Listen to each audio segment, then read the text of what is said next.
วันนี้นะคะเราจะมาสัมภาษณ์ในห้างน้อยกันค่ะ ผู้ที่อยู่ร้านมายา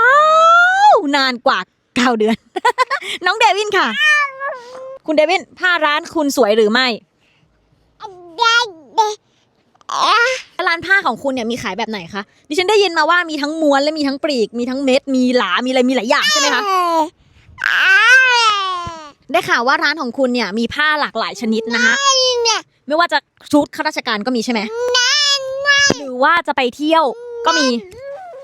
ถ้าจะแต่งงานล่ะคะถ้าจะแต่งงานได้ไหมถ้าจะแต่งงานแล้วมาซื้อผ้าร้านคุณได้ไหมคะได้สุดท้ายนี้นะคะร้านคุณเดวินอยู่ที่ไหนฮะโอเควันนี้เนี่ยคุณต้องขอตัวคุณเวลาทำงานหาวได้ยังไงอะฮะคุณเวลาทำงานคุณหาวได้ยังไงเดี๋ยวคุณโดนไล่ออกนะคะวันนี้ไปแล้วนะคะบอกพี่ๆสิว่าใครมีคำถามเรื่องผ้าอยากรู้อะไรเรื่องผ้าเนี่ยเดวินตอบได้ถามได้ใช่ไหมเดวินไปก่อนนะครับบ๊ายบาย